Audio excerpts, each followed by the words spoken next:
everybody. I'm Nancy from Black Sheep Knitting in Needham, Massachusetts.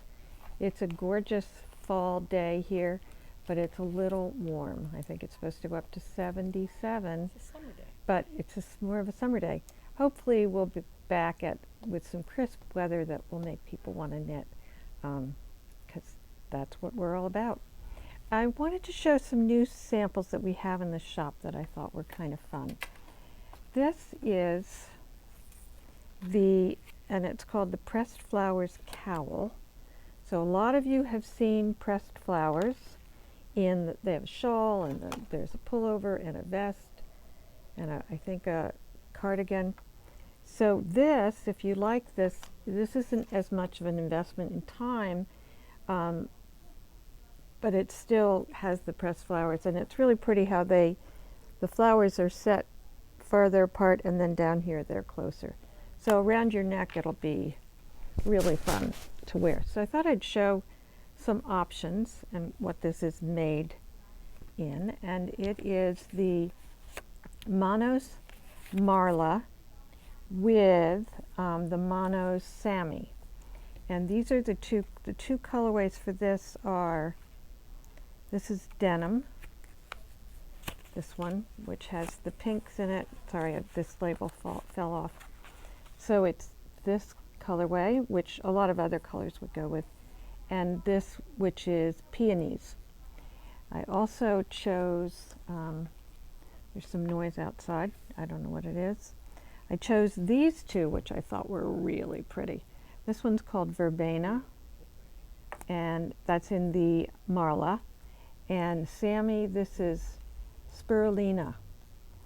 So I just think they go together really, really well. You're gonna make up kits? We could. This one, I just fell in love with this when it came in. Licorice. And look at the deep, beautiful colors in that. And then I got this in the Sammy, the Jade. Wouldn't that be beautiful with those flowers sticking out? So could you reverse them so that... This was... So these are the flowers? You could. So this takes one skein of each. So it is a 2 skein project. I had another project to show, and this is, and I thought I'd show them on here. These are, this is I think a medium size, and it's called Boston Flip. And with 2 skeins of yarn you can get 2 hats. So this is the Mercado, and in this color, I think the brown may be out, or I didn't have it out, I couldn't find it. This is the Winter White, and so I chose some other colors that you could do with it, so it's just reversed. And sorry, the phone's ringing. This one's called Rosa. And this is a nice, warm, soft hat. I thought these two were pretty. This one is called Oro. And these are Peruvian Highland wools, 100% Peruvian Highland. And this one is called Bay, which is very fun. And this one is Cerula. So this yarn is 15 to 16 stitches to the inch, to 4 inches, pardon me. So it's an easy, quick knit on a size 9 needle. So as we said, 2 skeins makes 2 hats. So those are another sample in the shop. And here's one over here that, and I didn't get all the colors out, but you can find them online. This is Thea Coleman's, she calls herself Baby Cocktails. This is called Fog Cutter, and it's done in the Ultra Alpaca, the worsted, in their white, and I forget the color, but online we have their colors, I believe, and you could choose it, but I love the pattern on this. and it's got a wide boat neck. It's kind of a boxy sweater, and I think really fun to do. And I have one other that, Robin, if you could grab that pink sweater. I meant to bring it over and I didn't. Carpet. Yes. So I wanted to show, this was an oldie but goodie pattern called Carbeth. And we made it, you can make it in, we had some workshops, and you can make a cardigan or a pullover. I made 2 pullovers and a cardigan, and it's made in the Cascade ecological wool. In this pink we may have sold out of, but we have many others.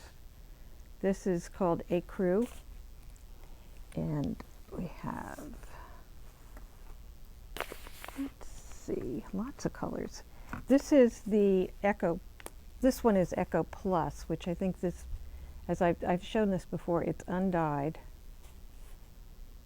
And these again are 100% Peruvian wools. This one is called Silver. And so this is a great sweater to just wear around, you know, wear it as a jacket because it's a little heavier. And this one is called Gunmetal. And I have a few others. Robin, if you could reach those others. This one I love. This would be a really pretty one. And it's called Chellan Heather.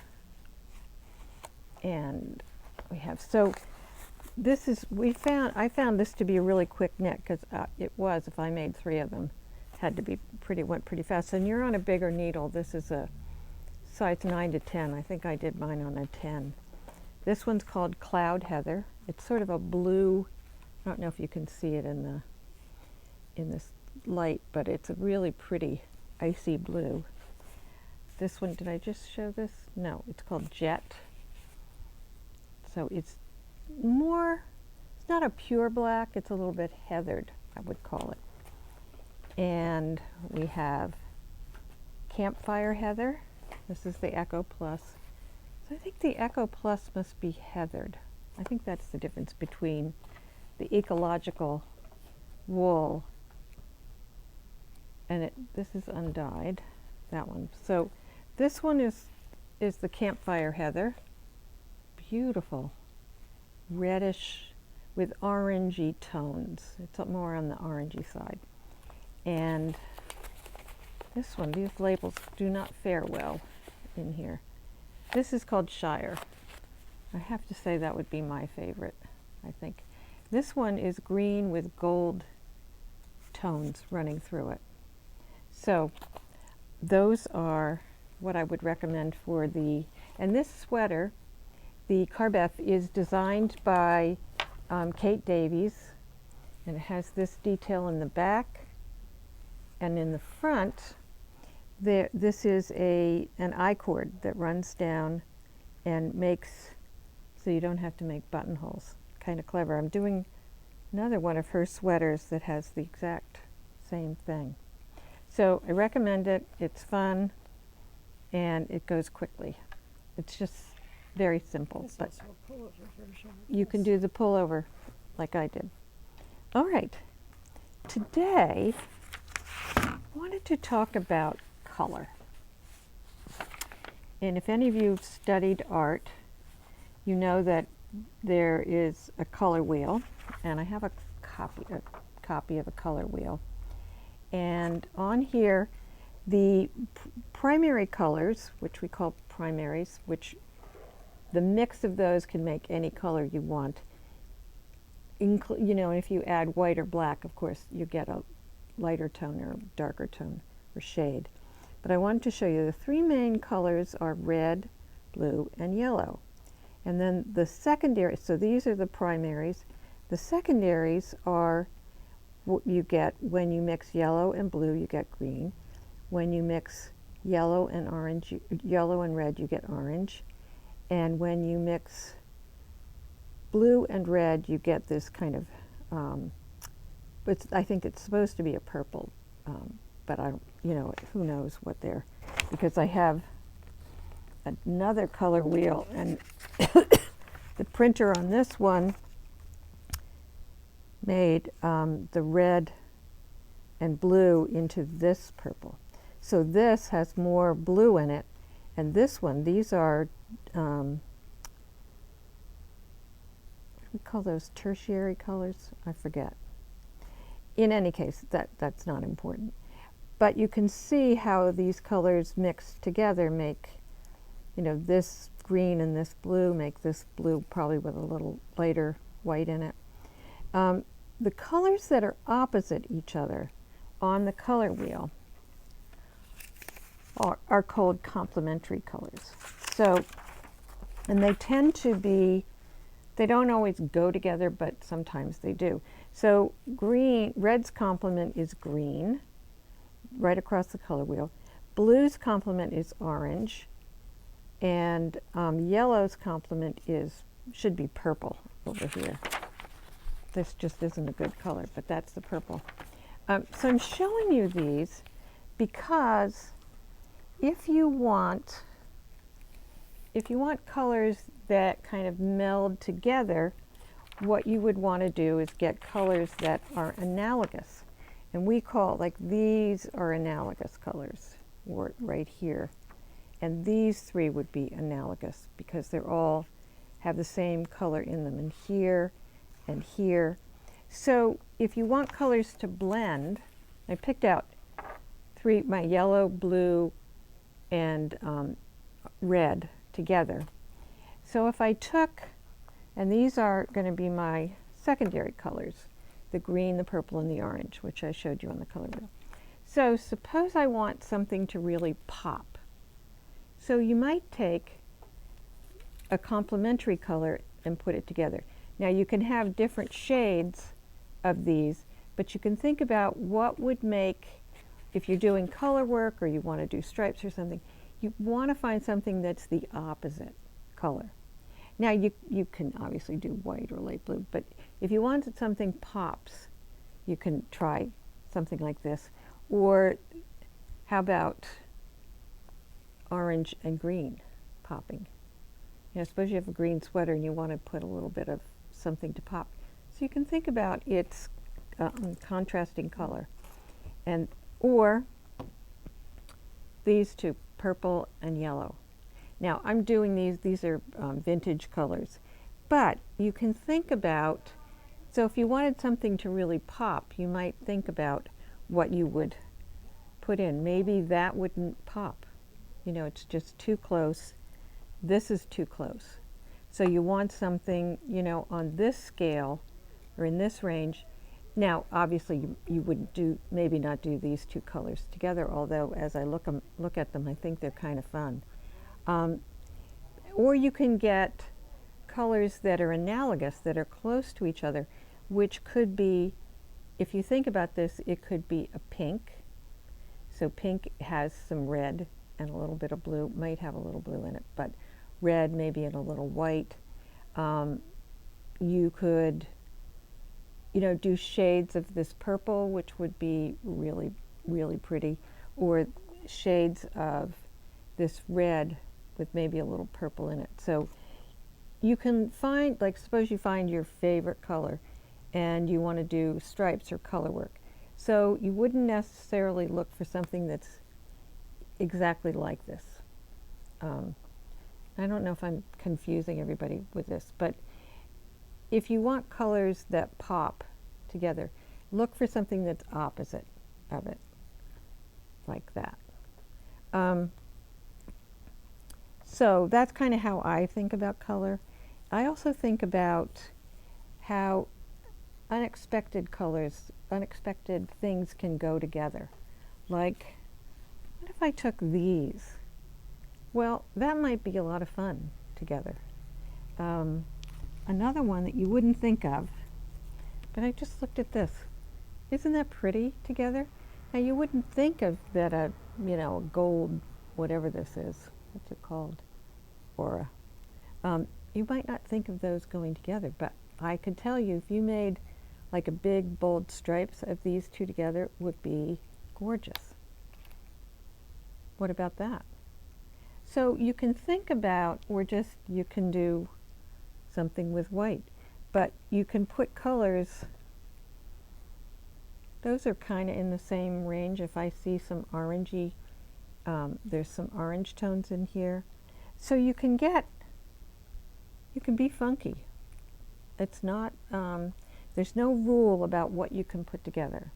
So if you're doing color work, you might not want to do analogous colors, colors that are too close to each other. So if you, well, here's one that pops a little bit, although these have, this blue and pink, I would say, are closer together. But one thing you can look at is this is a much lighter tone than this. So if you also want something to pop, you get, so this has really got dark blue. If you show, there it is. Yeah, so this, although it's got a lot of the same colors in both of these, this is a very different tone. It's got, it's lighter and brighter. So that will pop a lot. So it's just something to think about, and to think about color in a different way, that things don't have to be matchy-matchy to be beautiful.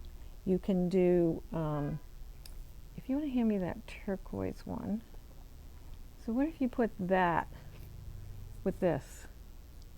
You could do, how about those two? So you can think about, and these are almost opposite on the color wheel. Well, they're so complementary are opposites. Analogous are adjacent colors on the color wheel. So they tend to be more matchy-matchy. But if you look at something like this, if I put a creamy white, if I did something very close to this, it's not going to have the same effect. So this really pops on both of these because they're quite different. So I'm saying this all because people sometimes have this idea about color that things really have to match and they have to be the way you see them in magazines and stuff. But sometimes if you look at some magazines, they put crazy colors together and they work. So don't be afraid to try something that is, completely off the wall. I love this together. Like little stripes of this orange and this would be just so much fun. So you can have a lot of fun with color. I mean, these are similar as I showed you, but this pops because it's such a bright color. So I guess, I wanted to show you the progress on my, so this is kind of a lesson to everybody, and probably only somebody like me has trouble with it. This is completely simple. It's 2 rows, and one of them is purl, and the other one has the pattern. But it has, as you work on it, so one of these is a yarn over, and let's see, one of the directions is an SSK and then a knit something and then yarn over. And then you knit one and you yarn over. So how hard is that? Then you do a, what's called a miter decrease. So the two things that you're doing is yarn over, knit one, yarn over, and then this miter decrease. So you would think that's pretty easy. There's 10 stitches in between. Could I get that through my head? No. And I had put markers in, but then the pattern changes, and so I kept coming up with the wrong numbers. If I had not made so many mistakes so often, I would have been finished with this. But I made a lot of mistakes. And I think I think that's a problem of somebody who knits too fast. And I knit too fast and I get going, and then I miss, where I should. And you could put a marker in there, but then it would change every time because of the way this is knit. So I guess the lesson is some of these slower knitters do much, much better than those of us who tried to race. And I'm trying to get this done before a baby is born. The other thing I'd have to say, this yarn this is the Sammy XL. It's a cotton. And people who say they don't like cotton have never knit with something like this. This is fabulous yarn. Excuse me. It's super soft. It's so easy to knit with. I have a metal needle. It goes really fast. And what's really lovely about this, and I'll show you, because I have to rip this out because I made yet another mistake. But the wonderful thing is you can slide this right off your needle, pull these out, and look, the stitches don't go anywhere. It's amazing. And so the stitches stay right there until you're ready to put them, unless you start pulling and yanking on it, of course. But then I can just go and slip them back on the needle. And the other thing is, and it's embarrassing how many times I've ripped out a couple of rows because I missed something. See how easy, it's very easy to put back on. But why, now I forgot what I was going to say. Oh, it doesn't deteriorate. I've ripped out some of them like 3 times, and you'd think the yarn would look, kind of worn. Not at all. So this is a tiny bit pricey, but I'll tell you, it's worth it. It is just the nicest, softest thing, and I think I can throw this right in the wash, which is what I will do before I give it away. And then I'll do some blocking because they have points down here at the bottom. But I do recommend it. They have very pretty colors, and this isn't really following the pattern. Pattern doesn't show these white stripes that I did, but I took pink, then I took white and did 2 rows, and then I did a variegated, and then 2 rows of the white again, and then the pink. And I think that kind of sets off the pattern nicely. So I recommend this as something that will go quickly, and I think I'm on a size 9 needle, 8 or 9. I think it's a 9. And it looks nice. So I can't wait to finish it and give it to the new little baby coming. I think that's, we have some announcements. We have and you can put this on your calendar, December 7th. And I know that seems far away, but I find November goes pretty quickly with Thanksgiving. And we'll be having a trunk show from Dirty Water Dyeworks. So if you like Stephanie's yarns, I think they're beautiful. She got beautiful samples, and the colors are just, I think, amazing. So she's going to be here. I think we even have a video of her, an interview we did with her. But no, yeah. But if you don't, She was very stressed. if you don't know her, we saw her at Rhinebeck and talked to her. So that will be happening, and I think also on December 7th and December 14th will be Giavanna's classes. She's doing one on knitting bath and how to use Ravelry effectively. So she's writing up those descriptions this weekend, so we'll get them out to you next week. I think that, and the KA.